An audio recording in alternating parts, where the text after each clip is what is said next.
Out of the Attic on 91 FM has all of your favorite old-time songs in one place. Hear music from Frank Sinatra, Bing Crosby, Dinah Shore, and many more. Join Nathan Randall from 6 to 8 p.m. for an evening drive down memory lane, only on 91 FM. Nathan Randall here again for Out of the Attic. Right now I've got Diamond Dave Somerville, lead singer of the Diamonds, on the line with me. He's going to be talking about a whole lot of stuff today, mainly about the Diamonds and his career. And Dave, how's it going today? Well, Nathan, first of all, thanks very much for having me on your program, and for asking. Yeah, it's a beautiful day, kind of drizzly, but it's all good, you know. California has had a very, very warm winter, and I think you have as well. Yeah, we maybe had about 2 feet of snow this year. Not much compared to what we've had in the past couple of years. You know, not necessarily 40 or anything, but quite a bit. Yeah. Oh boy. It's been a lot of fun here in Wisconsin. Now, Dave, when and how did you start in music? Well, in the fall of 1953, I had been a radio engineer at the Canadian Broadcasting Corporation in Toronto, and I'd been in a quartet in high school, and I wanted to sing in a quartet again. And as I walked down the hall one evening at the CBC, I spied some guys lined up to audition for a television show called Now's Your Chance. So I said, "Are you guys a group?" And they said, "Yeah." I said, "We got 3 tunes, and we don't have a name yet." And I said, "Well, let me step out of the line here, and I'll help you get ready for the line." So we worked for a couple of months, and then I became the lead singer of the group. Then, feeling footloose and fancy-free, the 4 of us, feather-brained young fellows, frittered our father's farthings and wandered far afield in a Ford Fairlane to fuel our fantasies August 1st, 1955, by winning Arthur Godfrey's Talent Scouts. We drove down in an old DeSoto and tied for first place with the girl piano player, and then we began to work in the States. We sang at the Palace Theater on Broadway. I think that was our first live show in the United States. And then after working for about a year, we met famous Dr. Bill Randall in Cleveland, who had discovered Dizzy Gillespie and the Everly Brothers and the Crew Cuts and Elvis Presley. He liked the way we sang, and he got us a contract with Mercury Records in February of 1956, and we began to have hits. We had 5 consecutive. We had 16 in all, a period of time between 56 and 61 when I left the group, and we had some changes in personnel. We, visited Australia. We did a lot of network television. We did, Perry Como and Tony Bennett and Vaughn Monroe. Not many of your listeners probably will remember Vaughn Monroe, but in any case, a great fun career. Lots of traveling and lots of marvelous ladies' lives. So the Diamonds formed essentially in a television studio, then, correct? Television had just come to Canada. They were actually auditioning in the radio studio where I worked, which had probably a dozen studios, some big enough to hold symphonies. All right. I was the engineer for the symphony orchestra for a year and a half. One of your 16 big hits, Little Darling, from different singers I've talked to, and I'm guessing it's the same for you guys.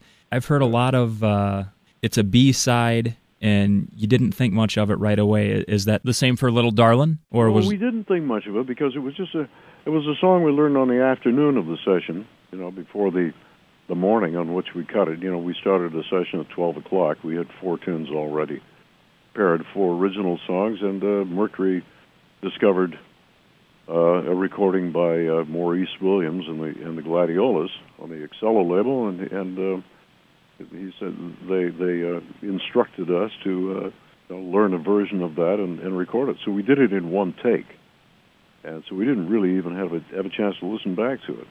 And it was such a last-minute thing. The drummer had already left. There were no drums on Little Darling.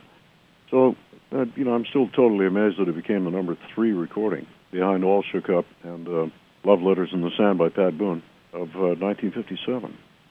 Went on to be in lots of movies and television commercials. Both The Stroll and Little Darling were featured prominently in their entirety in American Graffiti, by the way. And it ran, when it came out, it was number 2 behind Elvis Presley's, was it Too Much or All Shook Up? Too Much. All Shook Up. All Shook Up, okay.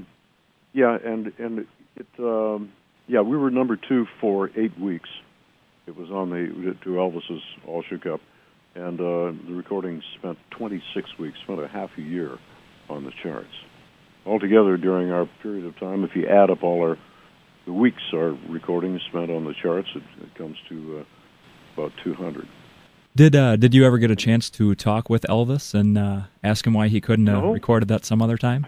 I did not, but no? On that recording that I sent you, you'll hear Elvis actually learning "Little Darlin'" from the Diamonds recording, and later he recorded it himself.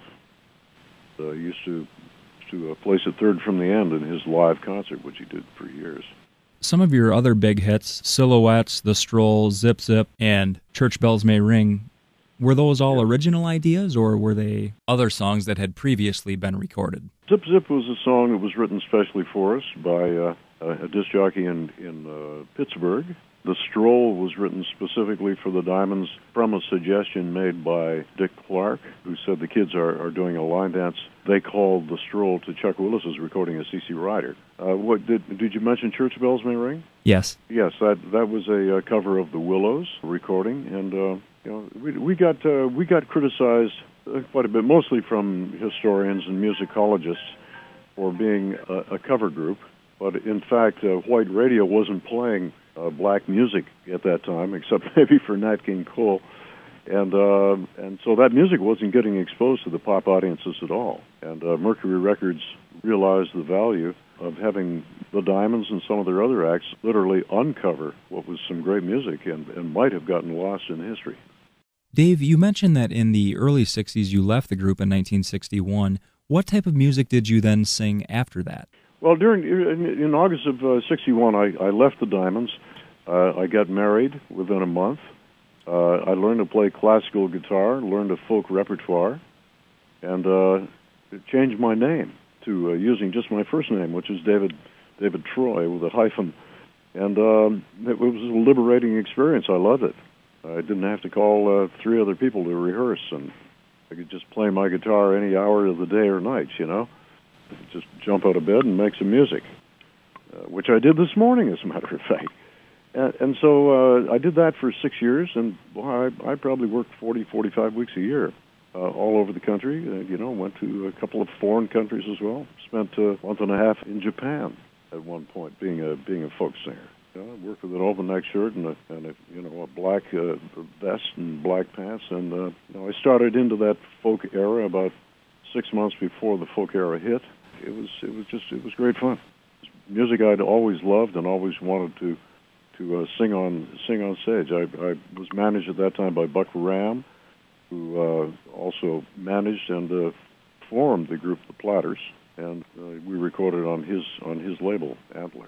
Then, David, in 1967, you joined the Four Preps. How did that come about? Well, the Preps and the Diamonds have been joined at the hip forever. We've known each other since 1957, and we had an arranger who worked for both groups, Lincoln Mayorga for the Four Preps, and then later for the Diamonds. And we did a couple of albums that Lincoln arranged, and that Pete Rugolo provided the band for, the famous jazz arranger. In '67, Bruce Belland and Glenn Larson, who later became a famous television producer, asked me to join the Four Preps, and I said yes. I was the first replacement of an original, and Ed Cobb left to go on to a fabulous career, and I sang bass with the Four Preps for 2 years. And then Bruce Belland, the original lead singer, who co-wrote 26 Miles Across the Sea, and I Was a Big Man Yesterday with Glenn Larson, suggested that we do a duo. And so we did. We did that for 4 years, and we were regulars on Tim Conway's only television series. We worked with Henry Mancini and Johnny Mathis a lot in concert, and Brazil '66 and Bill Cosby. And had a real a fun career for 4 years. Did a lot of traveling and a lot of opening the second half of the concerts of some very big stars. We did some recording together, but nothing that was successful commercially. And Dave, have you ever either retired from music or just taken a break from music for a little while? Well, I have not ever. But what I did do at one point is I became involved in other areas of show business. I became an actor for a period of time. I studied acting under Leonard Nimoy, along with Dwayne Eddy and Bobby Vee at the same time, as a matter of fact. And also I got involved in songwriting. Bruce and I probably wrote 70 or 80 songs together and had some success. Willie Nelson recorded one of our songs. As a matter of fact, he's recorded it 3 times, and he's named the song, named 2 albums, 2 CDs after the song, which is called The Troublemaker. Let's see, in about 79 or 80, I wrote a song about stuntmen, sang it for my friend Glenn Larson, who had left the Four Preps and was now a very successful television producer. And he said, let's make a TV show out of your tune.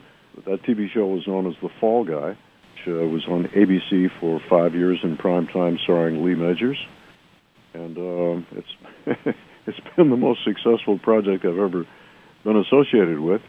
And it was a good song, if I say so myself. And Steven Spielberg is in the process of making it into a feature movie, $250 million movie, which will be out probably a year and a half or so from now.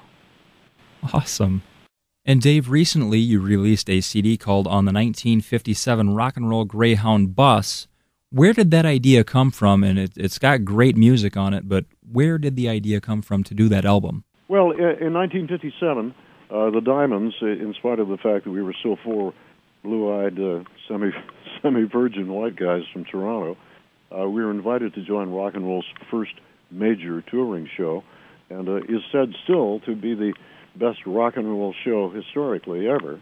It featured Fats Domino, Laverne Baker, Frankie Lyman, Chuck Berry, Clyde McPhatter, Buddy Holly and the Crickets, the Everly Brothers, Eddie Cochran, Buddy Knox, the Drifters, Paul Anka, and the Diamonds.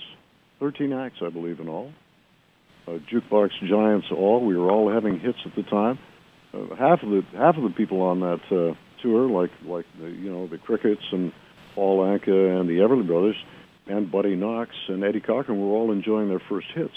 So very, very fresh in their career. And a guy named Irvin Feld, who was a promoter in Washington, D.C., put together a series of concerts.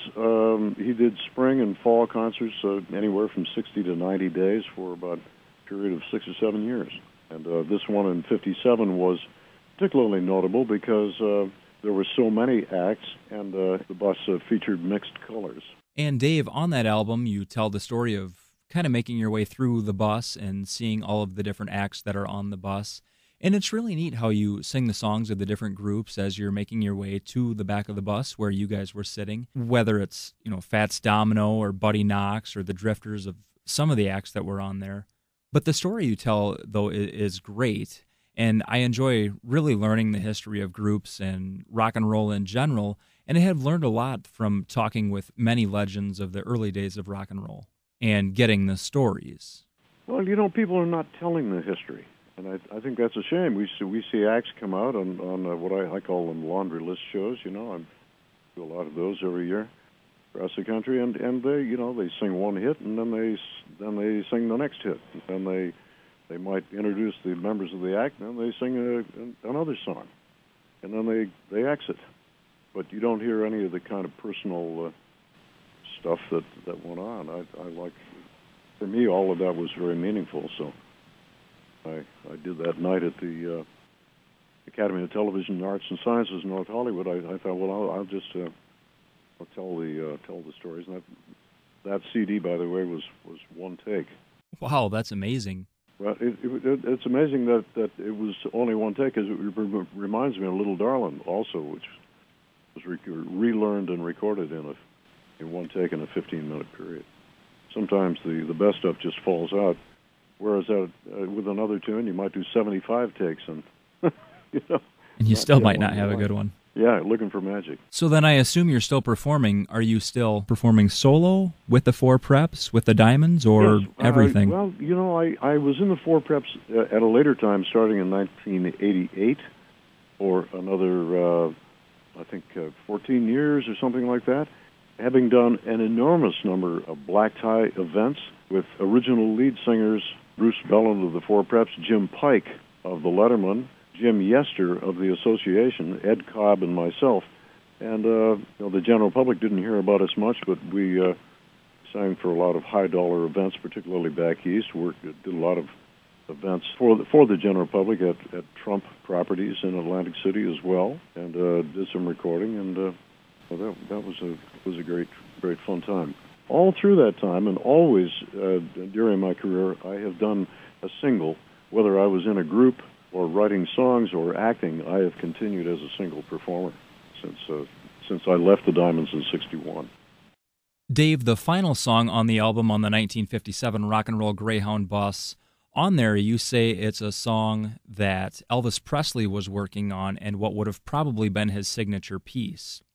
It's a song called What Would I Do Without My Music? It's a beautiful song. How did you come about? It is a marvelous song. How did you come about hearing about the song? Well, Bruce Belland, my friend from the Four Preps and my duo partner during the early '60s, wrote the lyric for it, and he gave it to me and said, as he had done many times before, and I said, I don't hear the melody here, so I'm going to give you the lyric back, which is, I think, the only time I've ever done that. And he then gave it to Harry Middlebrooks, who wrote Spooky, who, by the way, once sang in a quartet behind Elvis. And marvelous entertainer, fabulous voice, and a great melodic writer. And he came up with that. And then I heard, Bruce and Harry Middlebrooks showed me what they had written, played it for me. I said, that is absolutely marvelous. I'd like to record that song. And so I did. But as I say on the recording, I believe, and I'll tell you now that Elvis had a session scheduled for a few days or a week away from his passing, and he learned this song that he thought was very, very special. And we got cheated of one more Elvis hit, so it sat in a drawer for about 30 years or something, and whatever period of time, and I got it out, and my musical director, W. Michael Lewis, and I made a version of it. Glad you like it. It's, like I say, it's a wonderful song. Well, thank you. I guess, people came to my website, Dave Somerville, 1M, Somerville. There is that CD is there. What Would I Do Without My Music is on that CD. CD again is called on the 1957 Rock and Roll Greyhound Bus. Why'd you call it that, Dave? Well, because it is the road stories and the hit tunes of that from that trip. Is there anything else that you would like to add? Yeah, what I'd like to add is thank you for keeping the tradition alive, and thank you to your listeners for continuing to support this kind of music. I think it's absolutely wonderful. And by the way, if you go to my website, you'll see my schedule. I'm at Cerritos here in California this weekend, but I have 15 or 20 jobs lined up from here up to next January in various parts of the country and a couple in Canada. So check me out. All right. And I do appreciate your having me on. Thank you very much, Nathan. And I would just like to thank Dave, again, the lead singer from the Diamonds, for talking with me today and getting to learn the history about the Diamonds and the early days of rock and roll. His website, again, Dave Somerville, SOMERVILLE.com. I hope you enjoyed the interview as much as I did. Diamond Dave Somerville, lead singer of the Diamonds.